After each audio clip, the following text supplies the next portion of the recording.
তোমরা এখানে? ইরফান প্রীতমের দিকে আঙ্গুল উঁচিয়ে বলে, ও একটা লাফাঙ্গা ছোট বাবা, তোমার জামাই হতে চায়, ইনুর ব্রেইন ওয়াশ করছে। ইনু চোখের পানি মুছে সামনে এগিয়ে আসে। তৎক্ষণাৎ বুক ভরে নিঃশ্বাস নিয়ে সব লাজ ভয় ভুলে বলে, কেউ আমার ব্রেন ওয়াশ করেনি দাদান, কেউ না, ওটা আমি ছিলাম, আমি ওর পিছে পড়েছিলাম। বিস্ময়ে পা খাড়া ইসমাম মির্জা ফ্যালফ্যাল করে মেয়ের মুখের দিকে চেয়ে রয় কিছু পলক।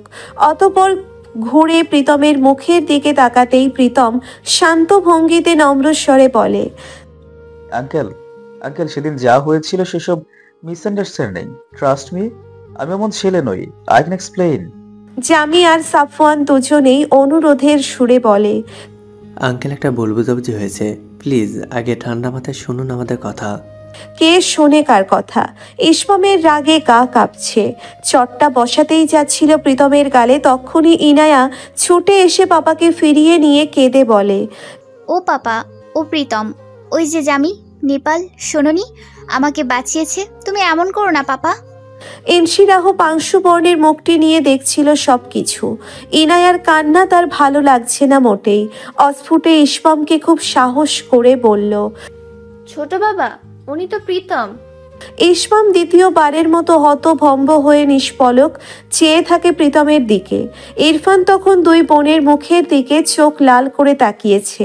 ইনশিরাহ সেসব পাত্তা না দিয়ে সাহস করে বলল, এখানে সিন ক্রিয়েট না করি, আমরা ঠান্ডা মাথায় আলোচনা করি, চলো ইরফান। ইরফান ঘুরে প্রীতমের দিকে তাকায়, দাঁতে দাঁত চেপে পুনরায় বলে, তোর অকাত কি আমার বোনকে পেতে চাস? ইনায়া তখনই ইসমামের বাহু ধরে ঝাঁকুনি দিয়ে বলতে লাগলো, পাপাও খুব ভালো ছেলে, নেপালের কথা ভুলে গেলে? এসব বন্ধ করো ওর সাথে, প্লিজ। ইসমাম হতবাক হয়ে মেয়েকে দেখছে। সেদিনের সেই ছোট ইনু আজ একটা ছেলেকে ডিফেন্ড করছে তার সামনে। মেয়ের চোখে পানি ওই উটকো ছেলেটার জন্যে।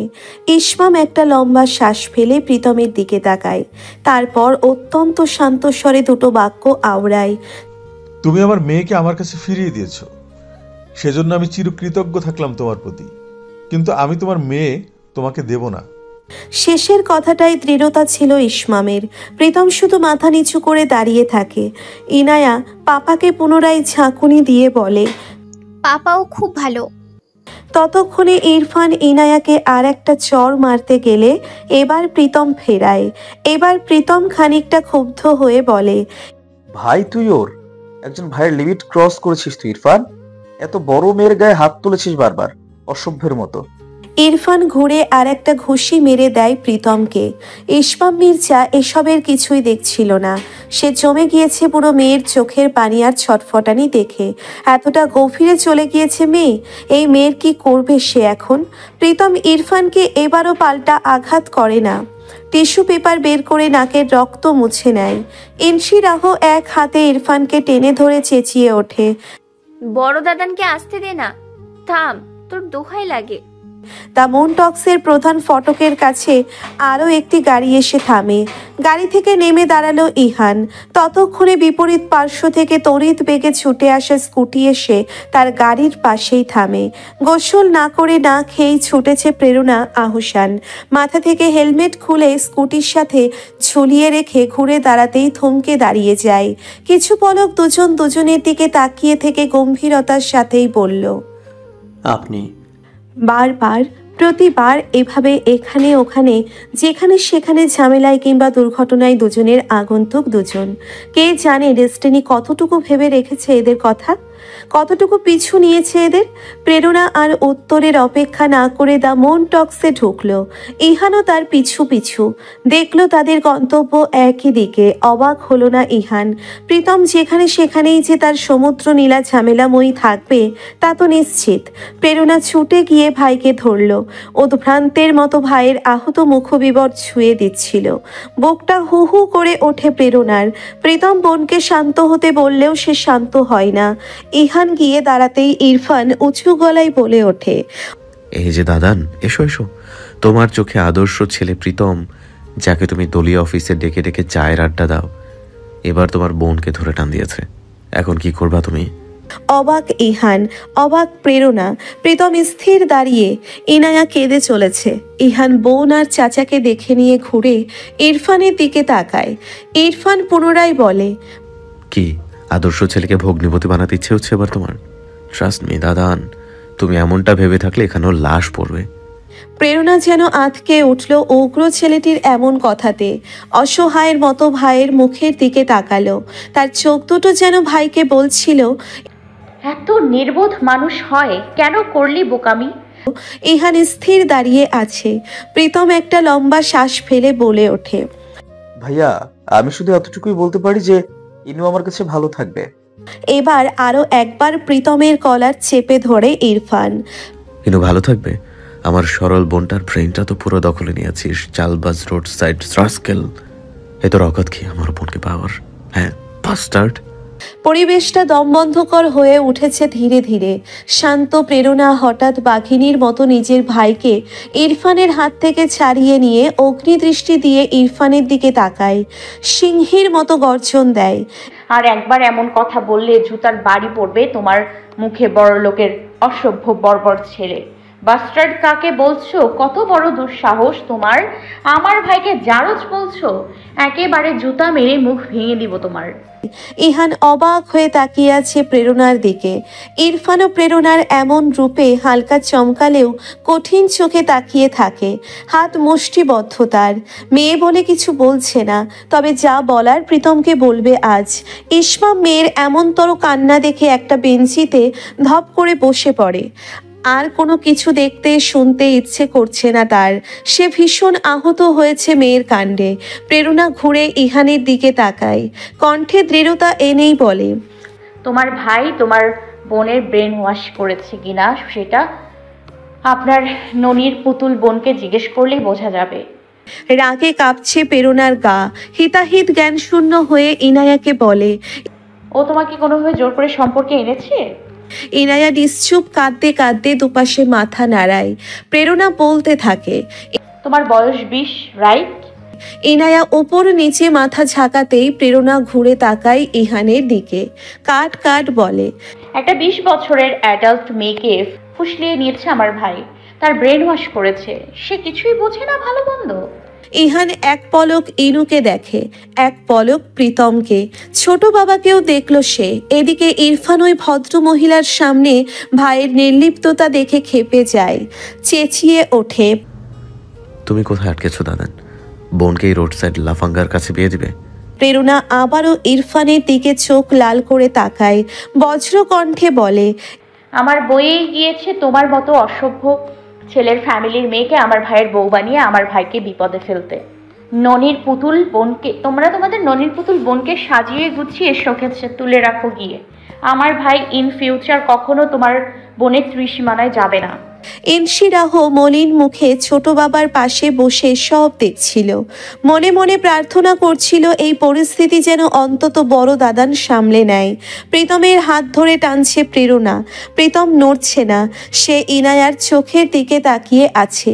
ইনায়া শুধু কেঁদে যাচ্ছিল। প্রীতম এবার অনেকটা দম নিয়ে ইহানের সামনে গিয়ে দাঁড়ায়। এই কমাসে ইহানের প্রতি ভীষণ শ্রদ্ধা এসেছে তার, তাই সে সাহস পেয়েছে। তার দৃঢ় বিশ্বাস ইহান তাকে মানবেই। বলে ওঠে, ভাইয়া, আপনি আমাকে দেখেছেন এতদিন ধরে। আপনি ঠান্ডা মাথায় ভেবে বলুন, আমার কি কোনো যোগ্যতা নেই ইনুকে পাওয়ার বা ওকে বিয়ে করার? ইহান এক পলক করে ইনায়া, ইসমাম, ইরফান সবার মুখের দিকে তাকায়। কিছুক্ষণ চুপ থেকে প্রীতমের দিকে তাকিয়ে অত্যন্ত ঠান্ডা স্বরে বলে, আই নো তুমি একটা ভালো ছেলে প্রীতম, তবে বিয়ে সম্পর্কে এসব কোনো ছেলে খেলা নয়। আমাকে তোমাদের বিষয়টি নিয়ে অনেক ভাবতে হবে। আই হোপ তুমি আর কোনো বাড়াবাড়ি করবে না। ভাবতে হবে? উঁচু গলায় বলে ওঠে প্রেরণা। ইহান প্রেরণার মুখের দিকে তাকায়। প্রেরণা রাগ নিয়েই বলে, আমার ভাই আজ কোনো শিল্পপতির ছেলে হলে ভাবনা চিন্তা সব এখানেই করে ফেলতেন। আপনার ছোট ভাইয়ের কথা অনুযায়ী সে রোড সাইড রাস্কেল কিনা তাই ভাবতে হবে, রাইট? আর এই 2 মাসে বারে বারে প্রীতমকে ডেকে নিয়ে চা খাইয়ে বোনের জীবন বাঁচানোর কৃতজ্ঞতা প্রকাশ করার জন্য আপনার প্রতিও চিরকৃতজ্ঞ আমরা ইহান মির্জা হোয়াট এভার। যান, বোনকে নিয়ে ভাবির কিছু নেই। আমি আপনার বোনকে ভাইয়ের বউ করব না। ইনায়ার অমন নিশ্চুপ কান্না দেখে প্রীতম ধৈর্যহারা হয়ে পড়ছিল। সে গিয়ে ইসমামের হাত ধরল। আঙ্কেল, বিশ্বাস করুন, আমার সম্পর্কে আপনার ধারণা ভুল। আমি আমি মোটেও বকে যাওয়া ছেলে নই। ইসমাম এক ঝটকায় নিচের হাত ছাড়িয়ে নিয়ে অন্যদিকে ফিরে থাকে। প্রীতম ইহানের সামনে এসে দাঁড়ায়। ভাইয়া, প্রীতম, আমি বলছি আমাদের ভাবতে দাও। আমার বোন এখনো ছোট, ঠিক ভুলও বোঝে না। মোহে পড়ে তোমাকে হ্যাঁ বলেছে হয়তো। প্রীতম একদৃষ্টিতে তাকিয়ে আছে ইহানের দিকে। ইহান তাজওয়ার মির্জা খুবই ভদ্রভাবে তাকে রিজেক্ট করেছে বোনের জন্যে, সেটা সে বুঝে নিল। প্রেরণা তাচ্ছিল্যের সাথে হেসে ওঠে। ইহান থমথমে মুখে তাকিয়ে আছে প্রেরণার চোখের দিকে। প্রেরণা হাসি থামিয়ে মুখ কঠিন করে ভাইকে বলে, তামাশা না করে চলে যান এখান থেকে। ইনায়া কাঁদতে কাঁদতে বসে পড়ল। এবার ইরফান গিয়ে ওকে ধরে টেনে ওঠালো। চল বাড়িতে চল। এদিকে প্রেরণা নিজের গায়ের সর্বোচ্চ শক্তি খাটিয়ে প্রীতমকে টেনে নিয়ে যাচ্ছে। প্রীতম শুধু দেখছিল কাঁদতে থাকা ইনায়াকে। এই দিনটি তো আসার ছিল। হসপিটালের সেই দিনগুলোতে বারবার বুঝিয়েছিল মেয়েটিকে, বোঝেনি। প্রীতমকেও স্থির থাকতে দেয়নি। এখন চলছে বড়লোকের আহ্লাদি আর পোড়াচ্ছে প্রীতমকেও। মির্জা বাড়িতে সন্ধ্যা নাগাদ পারিবারিক বৈঠক বসেছে। সবার আহ্লাদি ইনু প্রেম করছে, সেটা শুনে সবাই যতটা না অবাক হয়েছে। ইসমামের থেকে প্রীতমের দ্য অ্যাওয়ার্ডসের ঘটনা শুনে সবাই হতভম্ব। অপ্রীতিকর শখ ছিল খবরটি তাদের কাছে। অসুস্থ পরি তখনও টের পায়নি কিছু। নিজের ঘরে ঘুমোচ্ছিল মাগরিবের নামাজ আদায় করে। পারিবারিক বৈঠক বসেছে নিচতলায়। উপস্থিত শামিন, ইলহাম, ইসমাম, আলো, ঋতু এবং শান্ত। শান্ত বিকেলে চলে এসেছে সেহাকে নিয়ে। দ্য বোন টক্স থেকে ইনায়ার দুই ভাই তাকে কিছুক্ষণ আগে বাড়িতে এনেছে। বাড়িতে ফেরার পরে রুমে শুয়ে আছে চুপচাপ ইনায়া। এনশিরাহ অন্ধকার রুমে বোনের পাশে বসে আছে। ডান হাতটা বোনের মাথায় তার। ইনায়া কেঁদে চলেছে অবিরত। সেহা ঘরে ঢুকে লাইট জেলে ইনায়ার পাশে গিয়ে বসে। লিভিং রুমে দাঁড়িয়ে আছে ইহান, তার ঠিক পাশে ইরফান। ইহানের সামনে আজ প্রীতমকে ইচ্ছে মতো মনের আশ মিটিয়ে মারতে পারেনি। শেষ পর্যায়ে প্রীতমের ওই বোন ওকে ইরফানের নাকের ডগার সামনে থেকে নিয়ে গেল। দাদান তাকে আটকেছে, সে যাতে প্রীতমকে না মারে। মনে মনে দাদানের প্রতি ক্ষুব্ধ সে ভীষণ। আলোচনার এক পর্যায়ে ইহান সবার মুখের দিকে তাকিয়ে বলে, ইনু ছোট, ওকে এভাবে ধমকাধমকি করার মানে দেখছি না। এসব তো হতেই পারে, তাই না? আর তাছাড়া বিষয়টি নিয়ে তোমরা সবাই ঠান্ডা মাথায় ভাবো। আমি এটাই চাই ছোট বাবা। তোমার মুখে দ্য আওয়ার্সের ঘটনা শুনলাম। তবে ছোট বাবা, এমন কত শত ফলস পজিশনে আমরা পড়ি, তাই না? তাই বলে কি একটা ইনসিডেন্ট আমাদের গোটা চরিত্রকে তুলে ধরে? ইরফান উঁচু গলায় বলে, তুমি আমার ওই প্রীতমকে ডিফেন্ড করছো? কামন দাদান, তুমি কতটুকু চেনো ওকে? ইসমাম কিছুই বলছে না। বিমূঢ় দৃষ্টিতে মেঝের দিকে তাকিয়ে সে। শামিন এতক্ষণ ধরে ইরফানের কথা, ইসমামের কথা, ইহানের কথা সব কিছু শুনেছে। কিছুক্ষণ চুপ থেকে ইহানের দিকে তাকিয়ে বলে, ওই ছেলেটির সাথে আমি একটু কথা বলতে চাই। কেন? ইনুকে বিয়ে দেবে তোমার সাথে? বড় ভাইয়ের মতামতকে পূর্ণ সমর্থন করলো ইলহাম। তবে ইসমাম বেঁকে বসল। কঠিন গলায় বড় ভাইকে বলে, যাচাই মানে? ছেলেটা ইনায়াকে হেল্প করেছে। আমি বললাম তো আমি চিরকৃতজ্ঞ। তবে আমার মেয়ের লাইফের ব্যাপারে সিদ্ধান্তটাও আমাকেই নিতে দাও ভাইয়া। তোমরা এই ব্যাপারটাকে লাই দেবে না ভুলেও। ওই মেয়ে ইনফ্যাচুয়েশনে ভুগছে। দুদিন কাঁদুক, আমেরিকা গেলে ওসব প্রীতমের কথা ভুলে ক্যারিয়ার মুখে হবে। ইহান ছোট বাবাকে কিছু বলতে যাবে, ইসমাম তাকে থামিয়ে দিয়ে বলে, আমি আমার ডিসিশন থেকে নড়বো না ইহান। ইরফানের মুখে বিজয়ীর হাসি। বড় ভাইয়ের লটকানো মুখের দিকে তাকিয়ে হাসছে সে নিশ্চুপ। বাড়ির সভা ভেঙে যাওয়ার পরে আলো আর ঋতু ইসমামের সাথে আলাপ করতে চেয়েছিল ঠান্ডা মাথায়।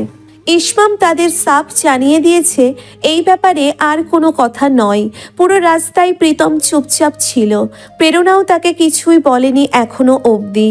বাড়িতে ঢুকে ভাইয়ের চোট পাওয়া মুখে ঔষধ লাগিয়ে দিতে দিতে নরম গলায় বলল, কেন তুইও দিলি না পাল্টা দুইটা ঘুষি যাদবটাকে? প্রীতম ম্ল্যান হাসল।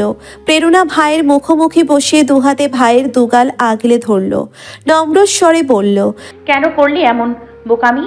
তুই কি এতই অবুঝ প্রীতম? প্রীতম মাথাটা নিচু করে রাখে, কোনো জবাব না দিয়ে। প্রেরণা কিছু সময় ভাইকে দেখে নিয়ে পুনর্বার বলে, মেয়েটিকে খুব পছন্দ? প্রীতম মৃদু নাড়ে মাথাটা, মুখে বলল না কিছুই। প্রেরণা একটা দীর্ঘশ্বাস ছেড়ে মেঝেতে ভাইয়ের পাশে বসে রইল দীর্ঘ সময়। তার অবস্থা হয়েছে না যজ ন তস্ত। মন টক্সে উগ্র মেজাজ দেখিয়ে চলে এসেছে সে ঠিকই, তবে ভাইয়ের অনুভূতি এতটাও হালকা চোখে দেখে না প্রেরণা। তার অতি বস্তার ভদ্র ভাইটা জীবনে প্রথম এতটা এগিয়েছে, কিভাবে এই অনুভূতি ছাইচাপা দিতে বলবে প্রেরণা? আদেও তা হয় কি? আবারও একটা দীর্ঘশ্বাস ছেড়ে প্রেরণা বলে, পরিস্থিতি ঠান্ডা হোক ওদের বাড়ির, আমি কথা বলবো ইহান মির্জার সাথে। উনি বুঝবেন ঠিকই। 2 দিন পরে যাব ইসমাম মির্জার কাছে, শামিন ইয়াসার মির্জার কাছে। তুই বিশ্রাম নে, আর কিছু করিস না। পাপার সিদ্ধান্ত শুনে নিস্তেজ বসে রইল ইনায়া। সে তো আমেরিকা যেতে চায়, তবে এখনই না, কোনোভাবেই না। প্রীতম আর তার সম্পর্কের এই টালমাটাল অবস্থায় সে কিছুতেই কোথাও যাবে না। তাদের সম্পর্ক না মেনে নিলে কোথাও যাবে না ইনায়া। সেহা আর ইনসি রাহুকে জোর করে ঘর থেকে বের করে দিয়ে ইনায়া দরজা চাপিয়ে ঠেস দিয়ে মেঝেতে বসে রইল কতক্ষণ। পরে উঠেছে ঘন্টা খানেক আগেই। তাকে এই ব্যাপারে কেউ কিছু না জানানোর সিদ্ধান্ত নিয়েছে। এই অবস্থায় উত্তেজিত হলে বিরাট অসুবিধে। ঠিক রাত 10টায় ইনায়ার ফোনে প্রীতমের কল আসে। বুক ফাটা কান্না দমিয়ে কলটা রিসিভ করতেই ওপাশ থেকে প্রীতম নরম গলায় বলে, ইনো। কান্না দমানোর প্রচেষ্টা ব্যর্থ। প্রীতম বলে, তোমাকে কেউ মেরেছে? তারপর কেউ গায়ে হাত তুলেছে? না। কেঁদে ফেলে ইনায়া। প্রীতম বলে, কাদার দরকার নেই। শোনো, আমি আর আপু তোমার পাপার কাছে আবার যাব, বারবার যাব। যতক্ষণ না বানবে ততক্ষণ যাব। কেঁদো না। এবার কান্নায় ভেঙে পড়ল ইনায়া। গলা দিয়ে বেরোতে চাইছে না কথা। কোনো মতে বলতে পেরেছিল ইসমাম চাই সে আমেরিকা চলে যাক। ইসমাম কতটা খেপেছে সব বলল প্রীতমকে। ঠিক তখনই ইনায়ার কান থেকে ফোন ছিনিয়ে নেয় কেউ। ইনায়া ঘুরে তাকাতেই আঁতকে উঠল। 2 পা এগিয়ে গিয়ে বলল, দাদান ফোনটা। এক আছাড়ে ফোনটা ভাঙে ইরফান। তারপর শান্ত চোখে ইনায়ার দিকে কিছুক্ষণ তাকিয়ে থেকে বলে, আমেরিকা যাওয়ার আগে নতুন ফোন দিয়ে দিব তোকে। কাঁদতে কাঁদতেই বসে পড়ে ইনায়া। মাম্মা সবটা জেনে যাবে সেই ভয়ে জোরে চেঁচাতেও পারছে না। ইরফান এদিক ওদিক তাকিয়ে ড্রেসিং টেবিলের সামনে থেকে নেইল পেইন্ট রিমুভারের বোতলটা নিয়ে এসে ইনায়ার একটা হাত খপ করে ধরল। ঢেলে দিল পুরো বোতলটা ইনায়ার নখে। একটা ক্লিনিং নাইফ দিয়ে খুঁচিয়ে খুঁচিয়ে ওঠাতে থাকে পি অক্ষর। ইনায়া ব্যথায় চেঁচিয়ে ওঠে। সেদিকে ইরফানের কোনো ভ্রুক্ষেপ নেই। সে ব্যস্ত বোনের নখ থেকে তার শত্রুর নামের প্রথম অক্ষর মুছতে। চাপা আওয়াজ শুনে দোতলার বারান্দা থেকে ছুটে আসে সেহা। এই দৃশ্য দেখে সে আতঙ্কে জমে যায়। এক ছুটে ইনায়াকে ছাড়িয়ে নিয়ে ইরফানকে বলে, করেছো কি? ছাড়ো কেশেও, ওর হাত দে। ও কি দোষ করেছে? ভীষণ জোরালো সেহার আওয়াজ। ইরফান লাল চোখে ইনায়ার দিকে তাকিয়েই সেহাকে বলল, আমার শত্রু জেনেও প্রেম করতে গিয়েছে। ওর সাহস দেখ। ভালোবাসা মাই ফুট। সেহা এবার ইনায়াকে টেনে সম্পূর্ণ আড়াল করলো তার পিছনে। ইরফানের চোখে চোখ রেখে নরম গলায় বলল, কেন? ভালোবাসা বুঝি অন্যায়? রাগ ধরে গেল ইরফানের। সেহার দিকে রাগি চোখে তাকিয়ে বলে, একেবারে সিনেমার ডায়লগ কপচাবি না। ওর নখ থেকে সব মুছবি 5 মিনিটে, নয়তো আঙুল কাটবো আমি। হনহনিয়ে বেরিয়ে গেল ইরফান ইনায়ার ঘর থেকে। সেহাকে জড়িয়ে ধরে কাঁদতে লাগলো ইনায়া। আজ 2 দিন হয়েছে প্রেরণা রেস্তোরাঁয় যায়নি। মাইগ্রেনের অসুখটা ইদানিং বড্ড জ্বালাচ্ছে তাকে। বাড়িতেই পড়ে আছে সে। অনেক ভেবে চিন্তেই সে সিদ্ধান্ত নিয়েছে ইহানের কাছে যাওয়ার। লোকটাকে দেখে অতটা অবুঝ মনে হয়নি। 2050-এ এসে ভালোবাসাবাসীর সম্পর্কের বিরুদ্ধে এমন এক রোখা আচরণ করবে ইহান তাজওয়ার প্রেরণার তা মনে হয় না। মাথা ব্যথাটা খানিক কমলে যাবে প্রেরণা ভাইকে নিয়ে। দুদিন ধরে উদ্ভ্রান্তের মতো কম্পিউটারের সামনে শুধু বসে থাকে প্রীতম। প্রেরণা জানতে পেরেছে ইনায়াকে ফোনে পায়নি সেদিন রাতের পর থেকে। বুঝতে বাকি নেই মেয়েটাকে কিভাবে চাপ দেওয়া হচ্ছে। ভীষণ রাগ উঠে যায় এই ব্যাপারটিতে প্রেরণার।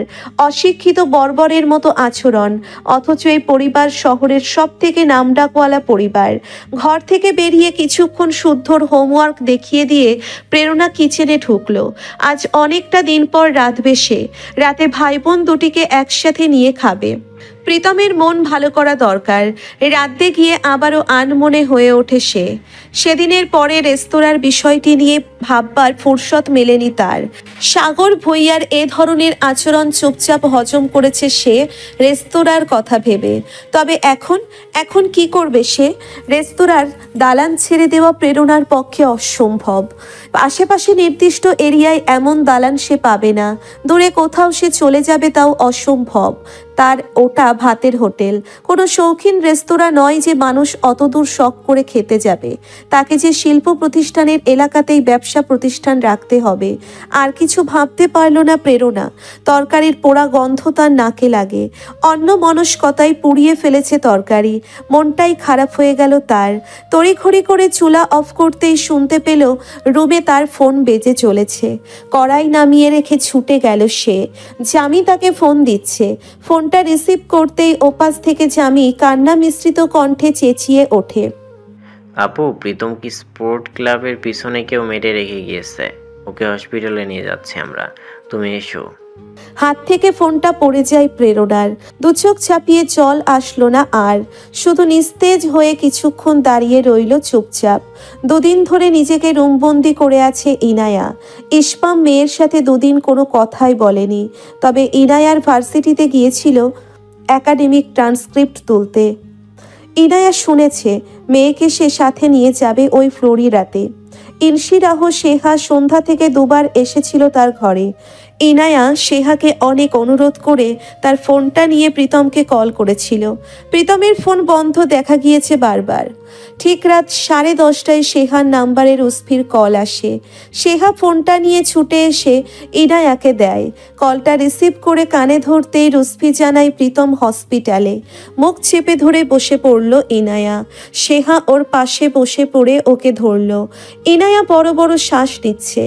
কণ্ঠনালীর ভিতরে কান্নাকে দমিয়ে রেখে সেহাকে কোনো মতে বলল, মেজো দাদান কই? সেহার উত্তরের অপেক্ষা না করে ইনায়া উঠে ছুটে গেল ইরফানের ঘরে। বিধ্বস্ত প্রায় সে দ্রুত পায়ে ইরফানের ঘরে ঢুকে ইরফানের মুখোমুখি দাঁড়ায় গিয়ে।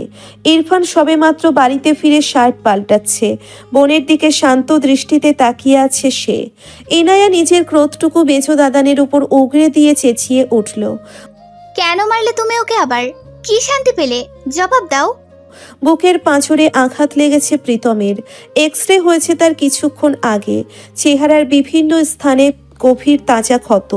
যে মেরেছে সে যে তার পুরোটা রাগ উগরে দিয়েছে তার স্পষ্ট বোঝাই যাচ্ছে। ঘুমের ইনজেকশন দেওয়া হয়েছে প্রীতমকে। তোমরা এখানে দৌড়াদৌড়ি করছো কেন ভাই? এখন বাড়িতে গিয়ে ঘুমাও, আমি আছি। ওরা নড়ল না এক চুলও। প্রেরণার ফোন বেজে ওঠে। কলটা রিসিভ করতেই ওপাশ থেকে শুদ্ধর কান্না মিশ্রিত কণ্ঠ, মাম্মা, তুমি আসছো না কেন? আবারও আমাকে ফাঁকি দিয়ে নেপাল গিয়েছো তুমি? প্রেরণা একটা গভীর নিঃশ্বাস ফেলে বাচ্চাটিকে অনেক বুঝিয়ে ফোন কাটতে পারল অবশেষে।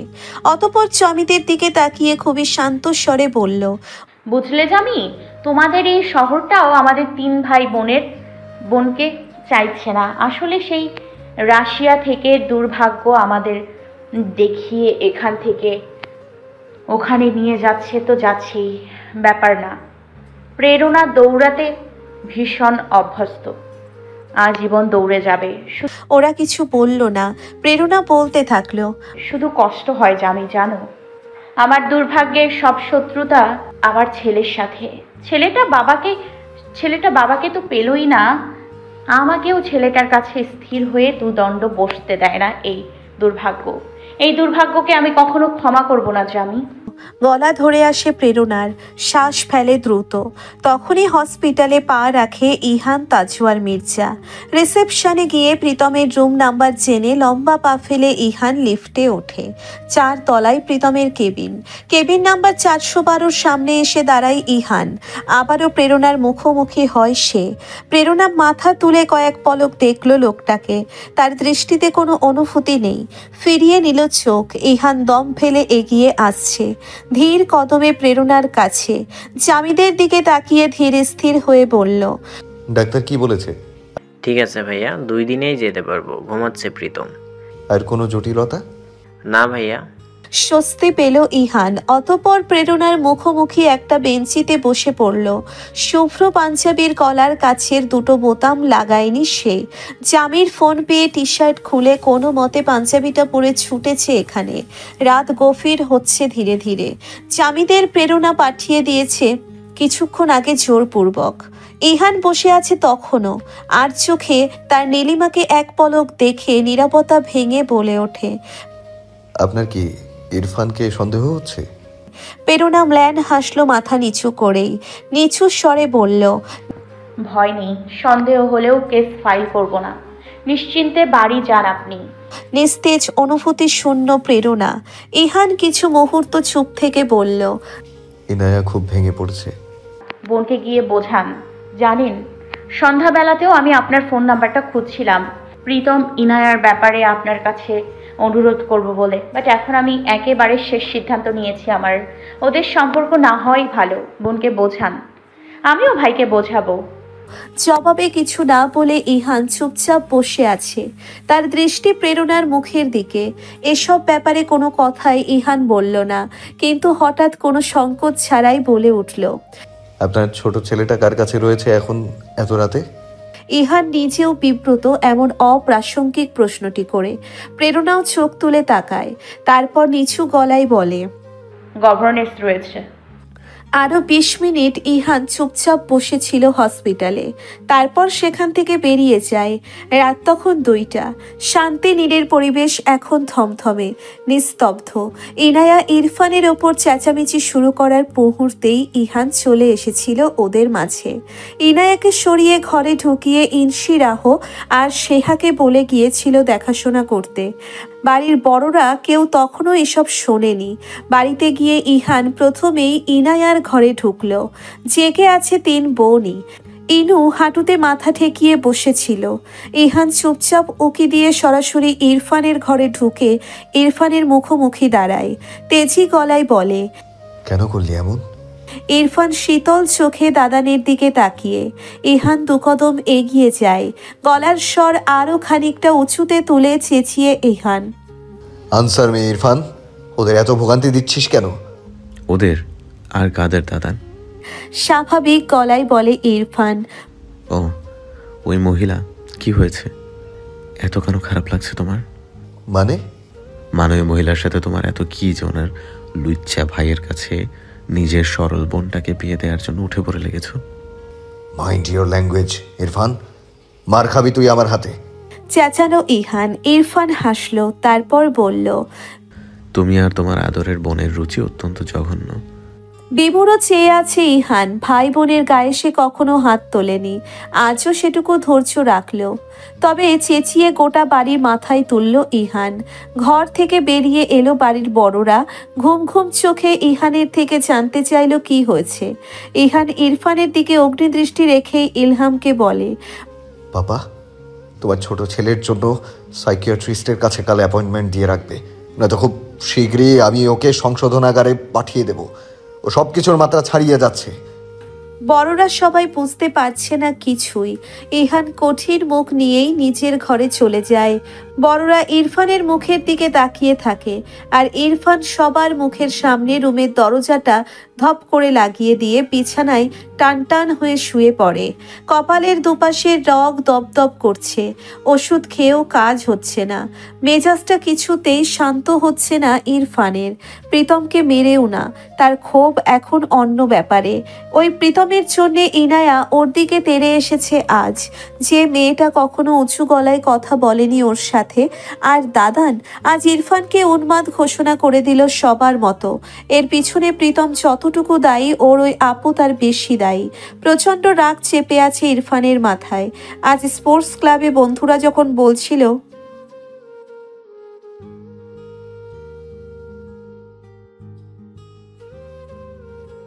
দরজা বন্ধ করার দীর্ঘ সময় পরে দরজায় টোকা পড়ল ইহানের। তখনও জেগেই ছিল সে। নানা ধরনের চিন্তা করতে ব্যস্ত তার মস্তিষ্ক। উঠে বসে প্রশস্ত উদম শরীরে একটা টি শার্ট পরে নিয়ে দরজা খুলে দেখল ইনায়া দাঁড়িয়ে আছে ভেজা চোখে। ইহান কিছু বলার আগেই ইনায়া এক প্রকার ঝাঁপিয়ে পড়ে ইহানের হাত ধরে ঝাঁকিয়ে বলে, ও দাদান, প্লিজ বলো না ও কতটা চোট পেয়েছে। ইনশিরাহ আর শেহাও ইহানের ঘরে ঢুকেছে। ঘরে ঢুকেই শেহা দরজা বন্ধ করে দিল। ইহান গম্ভীর হয়ে দাঁড়িয়ে ইনশিরাহ খুব সাহস করে বলে, বলো, ওনার বেশি ক্ষতি হয়েছে? ইহান ধীর স্থির জবাব দেয়, না, 2 দিন পরেই বাড়ি যেতে পারবে, সামান্য চোট।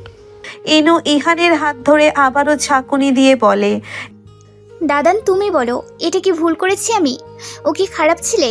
পাপাকে একটু বোঝাও দাদান। আচ্ছা, আমি আমার পড়াশোনা একেবারে খারাপ করব না। আমি ফ্লোরিডাও যাব, তবুও যেন পাপা ওকে মেনে নেয়।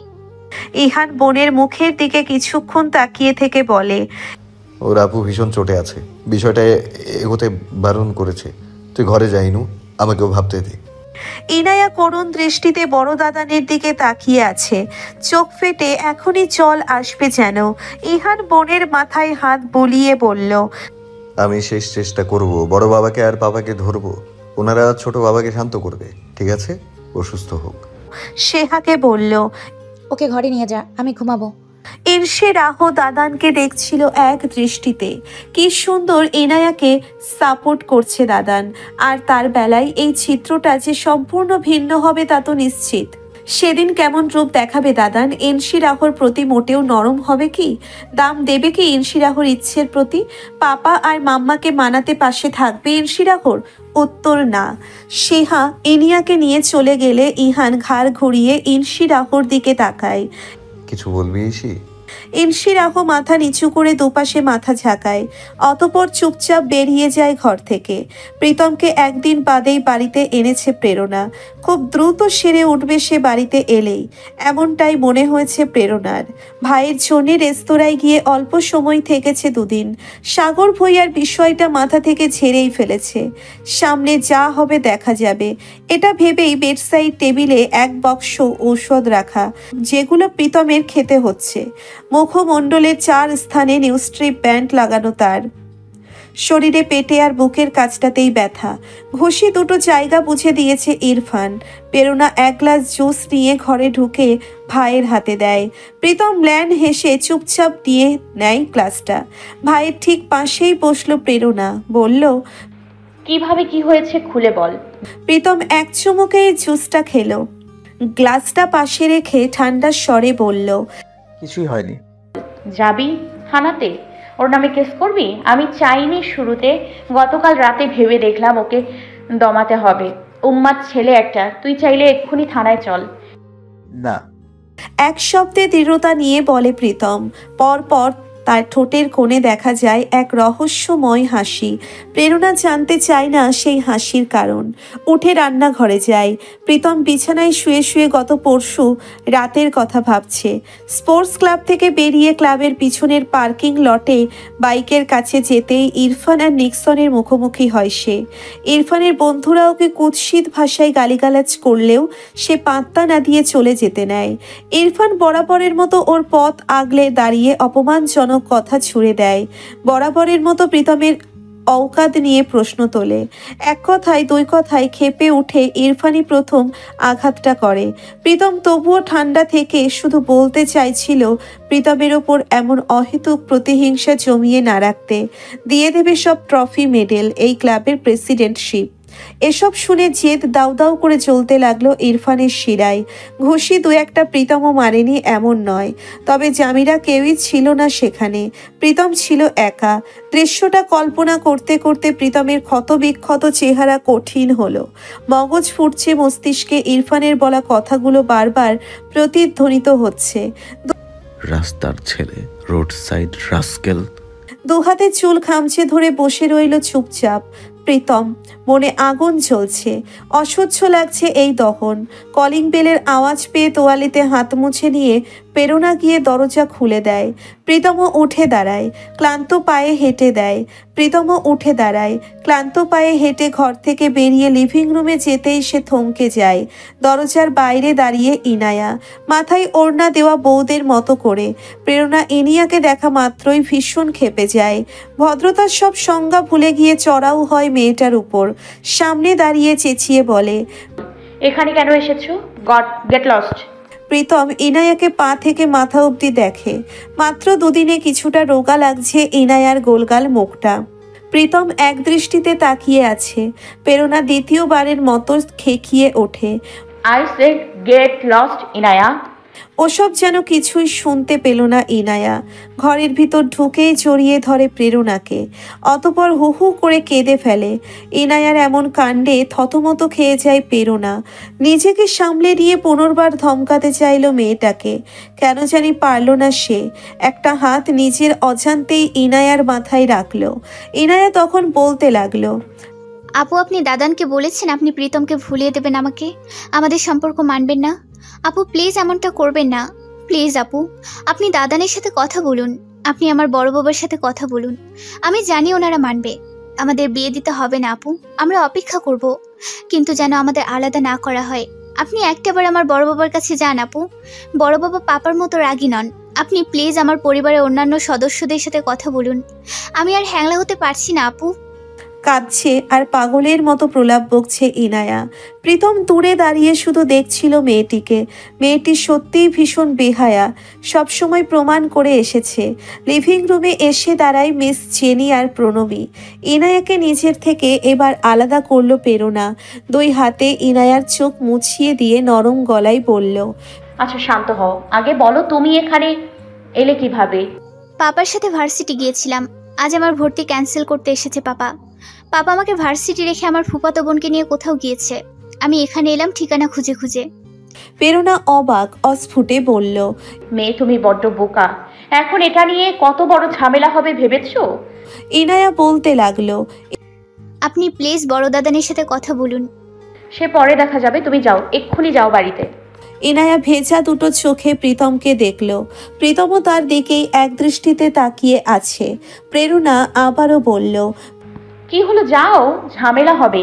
ইনায়া তুমি কেন অবুঝপনা করছো? আপু প্রীতম এবার মুখ খুলল।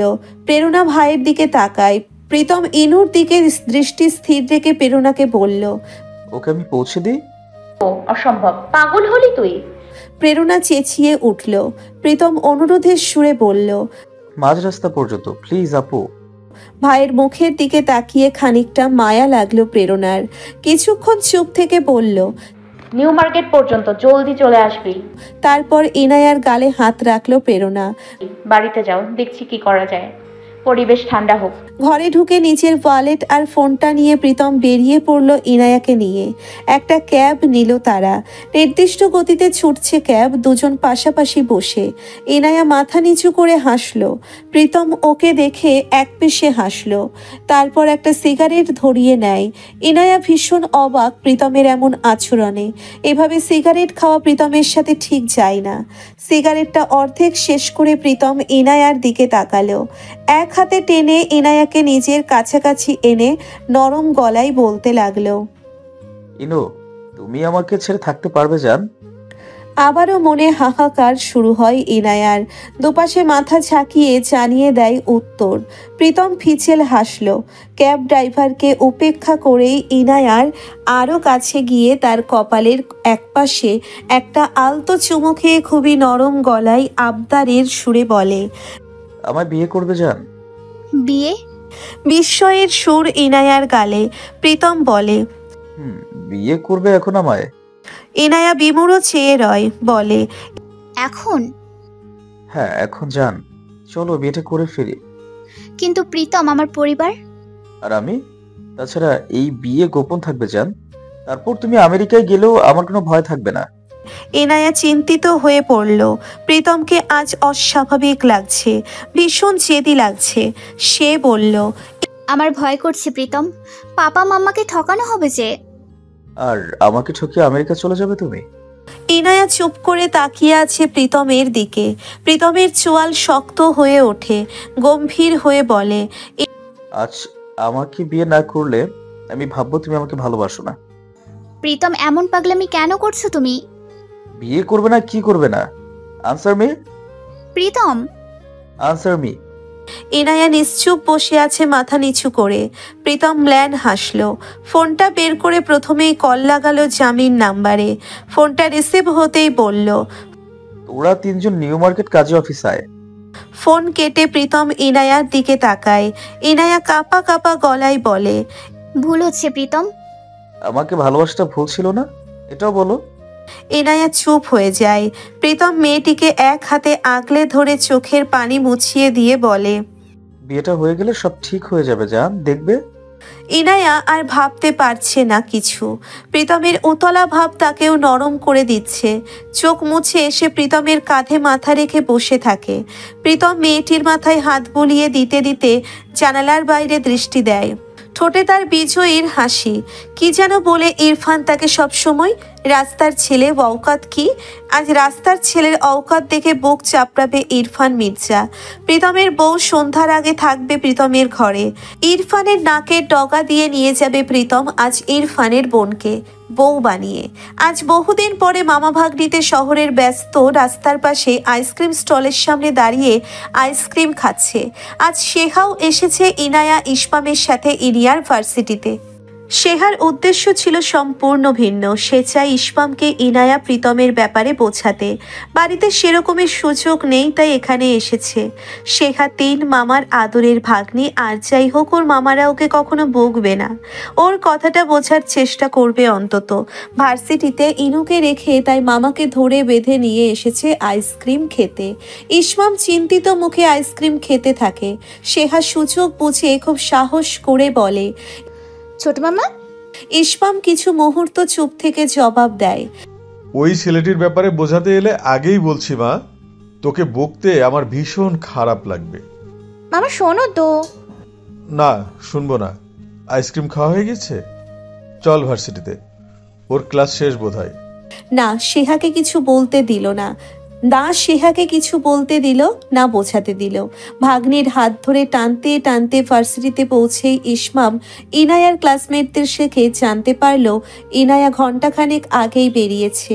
ইসমাম মির্জা কিছুক্ষণ থ হয়ে দাঁড়িয়ে রইল চুপচাপ। শেহা দ্রুত নিজের ফোন বের করে ইনায়াকে কল দিতে যাবে, তখনই ওর মাথায় এসেছে ইনায়ার সাথে কোনো ফোন নেই। একটা উটকো দুশ্চিন্তা মুহূর্তেই ওর মাথায় হানা দিল। ঘাড় ঘুরিয়ে দেখলো ছোট মামাকে। ইসমাম ততক্ষণে ধীরে স্থির বলে উঠল, জলদি ইহানকে কল দে শেহা। নিউ মার্কেট কাজী অফিসের বারান্দায় একটা বেঞ্চিতে চুপচাপ মাথা নিচু করে বসে আছে ইনায়া। তার বিমূঢ় দৃষ্টি তার হাতের নখে। মনে চলছিল তখন দোলাচল। একবার মন বলছে এখান থেকে ছুটে চলে যেতে, আর একবার প্রীতমের দিকে তাকালেই কোনো অদৃশ্য বস্তু ইনায়াকে আটকে দিচ্ছে। যত ভয়াবহ তুফান চলছিল ওর মনে, বাইরে থেকে ওকে লাগছিল যার পরনাই শান্ত। জামি, সাফওয়ান, শুভ হতবুদ্ধি হয়ে দেখছে প্রীতমকে, যে বারান্দার একপাশে দাঁড়িয়ে কাজী ভেতরে কাগজপত্র সব রেডি করেছে। ভিতরে আরও একটি বিয়ে সম্পন্ন হচ্ছে বলে তাদের অপেক্ষা করতে হচ্ছে কিছু সময়। জামির মেজাজ বিগড়ে যাচ্ছে। এক ঝটকায় প্রীতমের হাত থেকে সিগারেট কেড়ে নিয়ে মেঝেতে ফেলে পা দিয়ে পিষে দিয়ে বলল, হচ্ছেটা কি প্রীতম? বিয়ে। অবিচল কণ্ঠে জবাব দেয়, আচ্ছা তুই এমন করছিস কেন একটু বলবি? তুই ইনায়াকে বলেছিস বিয়েটা গোপন থাকবে, অথচ তোর পরিকল্পনা ভয়ঙ্কর। তুই ইনায়াকে ধোঁকা দিচ্ছিস এক প্রকার। Everything is fair in love and war, শুনিসনি? জামি প্রীতমের এমন খাপছাড়া আচরণে প্রচণ্ড বিরক্ত হয়। উত্তেজিত না হয়ে ধীরে ধীরে বলে, দেখ, ওকে নিব্বি বললেও আমরা এইটা মানি। ও একটা সরল মেয়ে, ওর মনটা খুবই স্বচ্ছ। সম্পর্কের শুরুতে তুই এমন করবি, ওর সাথে বেচারি কষ্ট পাবে। কষ্ট? এই 4 দিনে যা কষ্ট পাওয়ার পেয়েছে খামুখা, আর পাবে না, প্রমিস। আমি পেতে দেব না। ও ভীষণ রিয়্যাক্ট করবে প্রীতম। ও ওকে মানানোর উপায় আমার জানা আছে। ওরা তিন বন্ধুই প্রকুচকে তাকিয়ে আছে প্রীতমের দিকে। প্রীতম ঘাড় ঘুরিয়ে এক পলক দূরে বসে থাকা ইনুকে দেখল। জামি বলে উঠল, তুই হয়তো ঠিক নেই প্রীতম।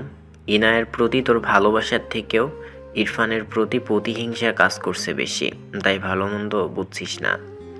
তাই তোর আমার অনুভূতি এত পড়ে ফেলেছিস? ওরা চুপ হয়ে যায়। প্রীতম বলে, যা করছি, যেভাবে করছি সবটা আমার ভালোবাসা পাওয়ার জন্যই করছি। অ্যান্ড ডোন্ট ট্রাই টু জাজ মাই ফিলিংস টু ওয়ার্ডস, ওটা ততটাই স্বচ্ছ যতটা আমার বোনদের প্রতি আমার ভালোবাসা স্বচ্ছ। হ্যাঁ। ওরা তিনজন চুপ। প্রীতমের মুখটা হঠাৎ কঠিন হয়ে যায়। দাঁতে দাঁত চেপে বলে, ফাইজলামের সীমা অতিক্রম করে দিয়েছে সবাই। শুধু আমার ক্লাস আর অকাত নিয়ে কথা, আর কিচ্ছু ইংলিশ গালাগাল বাপ মা তুলে। আজ এখানে আমার আর ইনুর বিয়ে হবে। ওদের এই অহংকার অধ্যত্ব ঘুরিয়ে আমি আমার বউ নিয়ে যাব। জামির তিন বন্ধুই আর কোনো কথা বাড়ায় না। প্রীতম চলে যায় ইনুর কাছে। প্রীতম নির্দিষ্ট দূরত্বে যাওয়ার পরে জামি শুভ সাফওয়ানকে বলে, দেখলে কেমন উন্মাদ আচরণ করছে? শুভ বলে, তো আর কি করবে, কত ধৈর্য ধরবে? শান্ত মানুষ খেপে গেলে সামলানো মুশকিল। অযথা ওকে খেপিয়েছে ইরফান, এখন বুঝুক। তুই সাপোর্ট করছিস ওর এই পাগলামে? খুনাখুনি হয়ে যাবে, বুঝেছিস? বাল হবে, সেলিমে প্রাপ্ত বয়স্ক, একেবারে সবকটার নামে মামলা দেবে প্রীতম। আর তুই প্রীতমকে সাপোর্ট করতে না পারলে যা গিয়ে পরে ইরফানের গলা ধরে কাঁদিস। তবুও এখানে এখন বেজর বেজর করিস না। সাফওয়ান বলে, ঠিক বলেছিস শুভ। এ কদিন প্রীতমের ওপর দিয়ে কি গিয়েছে আমি জানি। পরিবারের ইমোশন, পরিবারের ফিলিংস, যত সব ছাতার মাথা। দুজন মানুষ ভালো থাকতে চাইলেই এদের চুলকানি শুরু হয়ে যায়। এরা সন্তানদের ভালো চাইতে চাইতে তাদের ভালোই থাকতে দিতে চায় না। আমি প্রীতমের সাথে আছি। ইনায়া প্রীতম দুজনের সাথে ভালো থাকবে, বাকি সব গোল্লায় যাক। আর ইসমান মির্জা? 2 বছর পরে নাতি নাতনির ওয়া ওয়া শুনলে সব হ্যাডাম উবে যাবে সুন্দর আঙ্কেলের। শুভ সাফওয়ান একসাথে হেসে ওঠে। জামি মলিন মুখে দূরে বসা ইনায়া প্রীতমকে দেখে। জেদের বসে তার বন্ধু নিজের জন্য কোনো নতুন বিপদ ডেকে আনছে কিনা তা নিয়ে তার ভীষণ দুশ্চিন্তা হচ্ছে। প্রীতম গিয়ে ইনায়ার পাশে বসে ইনায়ার মুখের দিকে তাকিয়ে থাকে। ইনায়া মাথা নিচু করে রেখেছে। প্রীতমকে দেখে নিচু স্বরে বলে, প্রীতম খুব ভয় করছে আমার। প্রীতম হাসল। ইনায়ার ওড়নাটা মাথায় টেনে দিল আলতো হাতে। নরম গলায় বলল, একটা সাইন দেবে, 3 বার কবুল বলবে, ব্যাস এতটুকুই। ভয় কিসের পাগল? ইনায়ার মনে তবুও দোলাচল। অস্থির হয়ে উঠে দাঁড়িয়ে বলে, আমি বরং যাই প্রীতম, আমাকে আজকের একটা ভাবতে দাও। হাত টেনে ধরল প্রীতম, টেনে বসিয়ে দিল পাশে। দুহাতে ইনায়ার 2 গাল আগলে ধরে বলল, হে ইনু, আমাকে ভালোবাসার আগে তোমার ভাবা উচিত ছিল না? এখন সম্পর্ককে হালাল বানানোর কথা সাথে এত কেন ভাবতে চাইছো তুমি? ইনায়া চুপ হয়ে গেল মুহূর্তেই। কাজী ততক্ষণে ওদের ডেকে পাঠিয়েছে। নির্লিপ্ত ইনায়ার নরম তুলতুলে হাতটা আগলে ধরে প্রীতম উঠে দাঁড়ায়। ইনায়া সম্মোহিতের মতো চলে যাচ্ছিল শুধু। মস্তিষ্ক তার কাজ করা বন্ধ করে দিয়েছে। 5 লাখ মোহরানা ধার্য করে প্রীতম বিয়ে করতে চায় তার প্রেয়সীকে। ইনায়া কবুল বলার আগেও মলিন মুখে প্রীতমের দিকে চায়। প্রীতম নম্র স্বরে বলে, দেরি করো না ইনু, বাড়ির সবাই দুশ্চিন্তা করছে তোমার জন্য। শুভ আর সাফওয়ান পাশ থেকে বলে চলেছে, একটা চাইনি না, একটা চাইন, তারপর দুজনই নিশ্চিন্ত, কেউ আলাদা করতে পারবে না তোমাদের। ইনায়ার দেমাগ কিছুক্ষণের জন্য এক পাক্ষিক ভাবল। প্রীতমের হাসি হাসি মুখটাই দেখল সে শুধু। অতপর আস্তে ধীরে কম্পিত স্বরে আওড়ালো, নেপালে ব্যাগ বিনিময়ের পরে বাংলাদেশে ফিরে মন বিনিময়ের পরে নিউ মার্কেট কাজী অফিসে রেজিস্ট্রেশন পেপারের সই বিনিময় পর্যন্ত এসে ওরা থামলো অবশেষে। হাত থেকে কলম ফেলে দিয়ে ইনায়া নির্জীব হয়ে বসে রইল চুপচাপ। ততক্ষণে প্রীতমের কিছু মেয়ে বন্ধুরাও এসেছে। কাজী অফিস প্রীতমের বন্ধু বান্ধবীর উল্লাসে গমগম করছিল। শুধু ফ্যাকাশে মুখে বসে আছে ইনায়া। কাজীর টাকা পরিশোধ করে প্রীতম ওদের সবাইকে চুপ হয়ে যেতে বলল। সবাই চুপ হলো। তারপর পকেট থেকে ফোন বের করে ইনায়ার দিকে এক পলক তাকালো। ইনায়া ঘৃণাক্ষরেও আন্দাজ করতে পারেনি কি ঘটতে চলেছে। সে ফ্যালফ্যাল করে তাকিয়ে আছে প্রীতমের হাতের দিকে।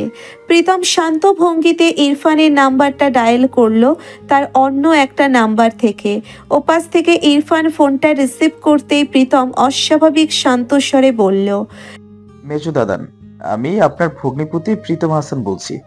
10 মিনিট আগে ইনু আর আমি বিয়ে করেছি। মেজো দাদান, এসে দোয়া করে যান নিউ মার্কেট কাজী অফিসে। ইনায়া আতকে উঠে দাঁড়িয়ে পড়ল। রুদ্ধশ্বাসে ছুটে এসে ছো মেরে প্রীতমের হাত থেকে ফোনটা নিয়ে চেঁচিয়ে উঠল, কি করছো কি প্রীতম? তুমি কেন জানিয়েছো দাদানকে? বিয়েটা তো গোপন থাকার কথা ছিল। সবাই অপ্রস্তুত হয়ে পড়েছে ভীষণ। প্রীতম নিশ্চুপ চেয়ে আছে ইনায়ার চোখের দিকে।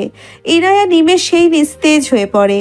ক্ষীণস্বরে বলে, তুমি এটা কি করলে প্রীতম? কেন করলে? পেরুনাদের অ্যাপার্টমেন্টের গেটের ঠিক সামনে এসে লাল বিএমডব্লিউটার গতি স্লথ হয়। সাদে আহ্লাদের ম্যানেজার সাব্বির আর চোখে ড্রাইভিং সিটে বসা ইহান তাজওয়াল মির্জাকে দেখে একটা ফাঁকা ঢোক গিলে বলে, ভাই এইটাই 8 তলায় ইউনিট 4। ইহান গাড়ি থেকে নেমে দাঁড়ালো। সাব্বির নেমে দাঁড়িয়ে বলল, ভাই আমি এখন যাই, রেস্তোরাঁ ফাঁকা রেখে এসেছি। আচ্ছা যাও। বলেই ইহান লম্বা কদমে রোজ গার্ডেনে অ্যাপার্টমেন্টের গ্রাউন্ড ফ্লোরে এলিভেটরের দিকে এগিয়ে গেল। পেরুনা তখন রান্না সেরে সদ্য গোসল সেরেছে। শুদ্ধ খুব এক্সাইটেড, আজ মাম্মা সব তার পছন্দের ডিশ রান্না করেছে বলে। তোয়ালে দিয়ে মাথা মুছতে মুছতে পেরুনা ফোনটা হাতে তুলে নেয়। প্রীতম বড্ড দেরি করে ফেলেছে। ওকে ফোন দিতে গেলেই কলিং বেলের আওয়াজে পেরুনা কলটা কেটে দেয়। ভেবেছে হয়তো প্রীতম এসেছে। দ্রুত পায়ে হেঁটে গিয়ে দরজার লুকিং গ্লাসটা না দেখে দরজা খুলে দিতেই চমকে ওঠে সে। শুদ্ধ গুটিসুটি পায়ে এসে প্রণবীর ঘরের দরজার পর্দা ধরে দাঁড়িয়ে উকি দেয় লিভিং রুমে। ইহান তাকিয়ে আছে প্রেরণার দিকে। প্রেরণা ব্যস্ত হাতে আঁচল টেনে ডান কাঁধে তোলে। তার হাতে আধভেজা তোয়ালে। হতবাক হয়ে বলে, আপনি? আপনাদের বাড়িতে ইনু এসেছিল? রাশভারী গম্ভীর আওয়াজ ইহানের। প্রেরণা একটা ঢোক গিলল। ইহান নিরেট স্বরে আবারও শুধায়, প্রীতম কোথায়? আমতা আমতা করছে প্রেরণা। অতপর একটু দম নিয়ে বলল, শুনুন, ইনায়া এসেছিল। প্রীতম ওকে আপনাদের বাড়িতে পৌঁছে দিতে গিয়েছে, চিন্তার কিছু নেই। ইহান কয়েক পলক প্রেরণার বিব্রত মুখটার দিকে চেয়ে থেকে বলে, আপনি আমার সাথে আসুন প্রেরণা। ওরা দুজন নিউ মার্কেটে কাজী অফিসে বিয়ে করে নিয়েছে। রেস্তোরাঁয় মুখোমুখি বসে আছে ইনসি রাহু আর শাইম।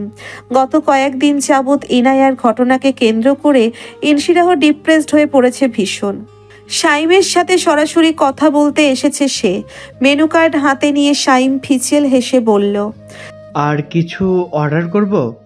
আমি খেতে আসিনি সাইম, রেস্তোরাঁয় গান শুনতে এসেছি। তবে ইনসি রাহু শাইমের মুখের দিকে তাকায়, শুকনো গলায় বলে, সাইম আমার মনে হয় এখন তোমার পাপার সাথে আমাদের ব্যাপারে কথা বলা উচিত। আমিও বলতে চলেছি পাপার সাথে। তুমি বিয়ের জন্য প্রস্তুত? সাথে সাথে শাইম প্রশ্নটি করে। ইনসি রাহু উপর নিচ মাথা ঝাঁকায়। শাইম কিছুক্ষণ ইনসি রাহুর দিকে তাকিয়ে থেকে বলে, আচ্ছা বলবো কথা, তৃতীয় বিশ্বযুদ্ধের প্রস্তুতি নেব। ইনসি রাহু হাসার চেষ্টা করলো, হাসতে পারল না। দিনকে দিন অগোছালো হয়ে যাচ্ছে সে। তার মনে হচ্ছে সে চোরা বালিতে ডুবে যাচ্ছে। শাইম ওর একটা হাতের উপর হাত রাখতে ইনসি রাহু হাতটা সরিয়ে নেয়। পাশ থেকে কেউ বলে ওঠে, ইসি। ইনসি রাহু তড়াক করে লাফিয়ে উঠে ডানে দেখল, আপন দাঁড়িয়ে আছে। ইহান তাজওয়ারের ডান হাত। মাস্কের নিচে শুকনো মুখটা আরো শুকিয়ে যায় ওর। আপন আবারও বলে, তুমি ইসি না? আপন ইনসি রাহু আর শাইমকে অবাক হয়ে দেখছিল। ইনসি রাহু অপ্রস্তুতের মতো বলে, না আমি পূর্ণা। দাঁড়ালো না ইনসি রাহু। শাইমকে কিছু না বলে ছুটতে ছুটতে বেরিয়ে যায় রেস্তোরাঁ থেকে। আপন বিব্রত হয়ে চলে যায় সেখান থেকে। আর শাইম বসে থাকে চুপচাপ। ব্যস্ত হাতে পার্সের জিপার খুলে ফোন আর কার্ড দুটো পার্সে ভরে নেয় প্রেরণা। মেজাজ তুঙ্গে তার, অথচ হাবভাব শান্ত। তাড়াহুড়ো করলেও কাজগুলো করছে স্বাভাবিক ভঙ্গিতে। ইহান প্রেরণাদের লিভিং রুমের সোফাতে থমথমে মুখ নিয়ে বসে আছে, অপেক্ষা করছে প্রেরণার জন্য। শুদ্ধ বেশ কিছুক্ষণ পর্দা ধরে দাঁড়িয়ে থেকে গুটি গুটি পায়ে বেরিয়ে আসে। অবাক চোখে সাদা রঙের পাঞ্জাবি পরিহিত লম্বা মানুষটিকে দেখছে সে। চুপচাপ শান্ত বাচ্চা হলেও শুদ্ধ স্বভাবত কৌতূহলী। নতুন কাউকে সে খুব খুঁটিয়ে খুঁটিয়ে পর্যবেক্ষণ করে। তার হাত একটি খেলনা রোবট পুলিশ, যেটি সচল ছিল, হঠাৎ সেটি থেকে যান্ত্রিক স্বর বলে ওঠে, don't move, you are under arrest. Ihan মাথা তুলে সামনে তাকালো। তৎক্ষণাৎ শুদ্ধ ঠিক তার চোখের সামনে কয়েক গজ দূরেই দাঁড়িয়ে আছে। ইহান একদৃষ্টিতে বাচ্চাটার চোখের দিকে তাকিয়ে আছে। এই প্রথম ছেলেটিকে কাছ থেকে দেখছে সে। চোখ দুটো একেবারে মায়ের মতো নীল, সমুদ্র সমনীল। তবে চেহারার গঠন ইহানের কাছে খুব পরিচিত লাগছে। কেমন অদ্ভুতভাবে বাচ্চাটাকে তার খুবই মায়া মায়া লাগছে। তার ভ্রুযুগল গটিয়ে যায় খানিক, চোখে মুখে অদম্য বিস্ময়। কি যেন একটা রয়েছে শিশুটির মুখমণ্ডলে। কিছু মুহূর্ত তাকিয়ে থেকে ইহান ডান হাত সামান্য তুলে অস্ফুটে বলে, হ্যালো। শুদ্ধ খুবই ডিসিপ্লিনড, সেও তৎক্ষণাৎ হাত তুলে রোবোটিক ভঙ্গিতে বলে, হ্যালো। হোয়াটস ইউর নেম বাচ্চা? মাই নেম ইজ শুদ্ধ। প্রেরণা এসে দাঁড়িয়ে ব্যস্ত ভঙ্গিতে বলতে লাগলো, শুদ্ধ, বাবা ভাত খেয়ে নিও মিস জেনির হাতে, মাম্মা যাবে আর আসবে। প্রণবী ততক্ষণে ঘর থেকে বেরোই ছড়ি হাতে, উদ্বিগ্নতার সাথে বলতে থাকে, কি হয়েছে আপু, বলবি তো? এসে বলবো, তুই ঘরে যা। ইহান উঠে দাঁড়িয়ে কিছুক্ষণ দেখলো প্রণবীকেও। ভদ্র মহিলার একটা অন্ধ বোন আছে, সেটি অবশ্য সে জানতো না, প্রীতমের থেকে শোনেনি। বিমূঢ় হয়ে কিছুক্ষণ প্রণবীকে দেখে প্রেরণার দিকে তাকায় সে। প্রেরণা তাড়াহুড়ো লাগিয়ে বলে, চলুন। গাড়িতে দুজনেই চুপচাপ। খানিক বাদে প্রেরণা নীরবতা ভেঙে বলে, আপনি ওখানে যাননি কেন? আটকাতে পারতেন ওদের। ইহান শান্ত স্বরে বলে, বিয়েটা হয়ে গিয়েছে। প্রীতম ইরফানকে ফোন দিয়েছে, আপনাকে প্রয়োজন এখন, গিয়ে ভাইকে বোঝাবেন। আমি ওর গায়ে হাত তুলতে চাচ্ছি না। প্রেরণা চকিতে ফিরে যায় ইহানের দিকে। ইহান স্বাভাবিকভাবে ড্রাইভ করছে। মুখ ঘুরিয়ে প্রেরণা দৃষ্টি জানালার বাইরে রাখে, অতঃপর নিয়ে নেয় তাৎক্ষণিকভাবে পরিস্থিতি সামলাতে হবে। নিজের রাগ অভিমান পাশে সরিয়ে রেখে যা করার করতে হবে। এমন টালমাটাল অবস্থায় মেজাজ হারালে চলবে না। নিউ মার্কেট কাজী অফিস রোডে জ্যাম লেগে গিয়েছে মির্জা বাড়ির গাড়িতে। গাড়ি থেকে নেমে রুদ্ধশ্বাসে কাজী অফিসের দিকে হেঁটে চলেছে ইসমাম, শেহা, শামিন, ইলহাম। ঠিক তখনই ইরফান এসে পৌঁছিয়েছে সেখানে। বাইক থামিয়ে বাবা চাচাদের পাত্তা না দিয়ে এক প্রকার দৌড়ে যায় কাজী অফিসের দিকে। কাজী বিব্রত হয়ে বসে আছে, তার আর কী বা করার থাকবে। ইনায়া মেঝেতে বসে দেওয়ালে পিঠ ঠেকিয়ে কাঁদছে, নিশ্চুপ কাঁদছে। ওর দুপাশে বসে প্রীতমের দুজন মেয়ে বন্ধু ওকে শান্ত করার চেষ্টা করছে। শান্ত হতে পারছে না ইনায়া। প্রীতম গিয়ে হাঁটু গেড়ে ওর মুখোমুখি বসে ইনায়ার হাত দুটো নিজের মুঠোর মধ্যে আগলে নেয়। ইনায়া তাকায় না প্রীতমের দিকে। প্রীতম ক্ষীণ স্বরে ডাকে, ইনু, পাগলামি তো তুমিও কত করেছো আমাকে পেতে, করনি? আজ আমি একটু করলাম তোমায় পেতে, খুব বড় অন্যায় তো করিনি, তাই না? ইনায়া নাক টানে, দৃষ্টি ঘুরিয়ে প্রীতমের দিকে রেখে কাঁদতে কাঁদতে বলে, পাগলামি? এটা তোমার জেদ নয় তা কিভাবে বুঝবো? তোমার ছটফটানি দেখে ভেবেছি আমাকে হারানোর ভয় তোমাকে জেকে বসেছে। বিয়েটা হয়ে থাকলে তুমি নিশ্চিন্ত থাকবে, তাই রাজি হয়েছি। কিন্তু এখন আমি গোটা ব্যাপারটায় অন্য ইঙ্গিত পাচ্ছি। প্রীতম, বলো না, সত্যিই কি জেদ করলে? প্রীতম চুপচাপ দেখছিল ওকে। বাকিরা সবাই ঠাই দাঁড়িয়ে। আচমকা কাজী অফিসের মেইন গেট ভারী হয়ে ওঠে একাধিক লোকের পদধ্বনিতে। সবার প্রথমেই ইরফান ঢুকলো কাজী অফিসে। তার পেছনে ক্রমান্বয়ে ঢুকলো ইসমাম, শামিন, ইলহাম আর শেহা। পাপাকে দেখে উঠে দাঁড়িয়ে যায় ইনায়া, তার শরীর কাঁপছে। ইসমাম এসে ঠাই দাঁড়িয়ে মেয়ের মুখের দিকে বোকার মতো তাকিয়ে আছে। শুরুটা হয় ইরফানের হাতে। শুরুতেই গিয়ে সবার সামনে ইনায়াকে সশব্দে এক চড় মারতেই ইনায়া ভারী শরীরটা নিয়ে একটা কাঠের চেয়ারে পড়ে যায়। ওকে প্রীতম ধরে উঠিয়ে নিজের সাথে মিশিয়ে নিল। প্রীতমকে ইরফান কিছুই বলে না, না ওর দিকে তাকায়। ওকে তো ইরফান পরে দেখবে। অগ্নিমূর্তি ধারণ করে সে তাকায় কাজীর দিকে। বৃদ্ধ কাজী ইরফানের অমন দৃষ্টি দেখে কাঁপতে শুরু করে দেয়। একটা ঢোক গিলে ফেলার আগেই ইরফান দু কদম কাজীর দিকে এগিয়ে গিয়ে চেঁচিয়ে ওঠে, বুইরা কাজী, এটা কি করেছেন? কাগজ দিন, ওদের বিয়ের কাগজ দিন, নয়তো। কাজী বুঝতে পারছে না এখানে তার দোষ কোথায়। স্বামীর এক ধমকে ইরফানকে থামতে বলে প্রীতমের পা থেকে মাথা পর্যন্ত দেখে ইনায়াকেও। অতঃপর ইনায়াকে বলে, ছোট আম্মা, কিভাবে পারলে এটা তুমি? ইনায়া কাঁদছে। প্রীতমের থেকে নিজেকে ছাড়িয়ে নিয়ে দু কদম এগিয়ে এসে বড় বাবাকে বলে, বড় বাবা আমার কথা শোনো, আমি। ইসমাম তখন ধপ করে একটা চেয়ারে বসে পড়ে। চমকে ওঠে ইনায়া। কাজী অফিসের ঠিক সামনে এসে থামে ইনশিরাহর গোলাপি স্কুটি। রেস্তোরাঁ থেকে বেরিয়েই বড় দাদানের ফোন পেয়ে ছুটতে ছুটতে এসেছে। কাজী অফিসের ভেতরে গিয়ে পরিস্থিতি দেখে সে হতবুদ্ধি হয়ে দাঁড়িয়ে যায়। দৃষ্টি ঘুরিয়ে প্রত্যেককে দেখছে সে। গাড়ি থেকে নেমে প্রেরণা ছুটে যায় অফিসের ভিতরে। তার পিছু পিছু ইহান। কাজীর রুমে ঢোকার আগে প্রেরণা দম নিয়ে নেয়। তারপর হুড়মুড় করে ঢুকে শুরুতেই সবার মুখের দিকে এক পলক করে তাকায়। ইহান গিয়ে প্রীতমের মুখোমুখি দাঁড়িয়ে বলে, বড্ড বাড়াবাড়ি করে ফেললে প্রীতম। প্রীতম ইহানকে কিছু না বলে ইসমামের দিকে এগিয়ে যায়। নিচু স্বরে বলে, দোয়া করুন বাবা, আমার বউকে আমি বাড়িতে নিয়ে যেতে চাই।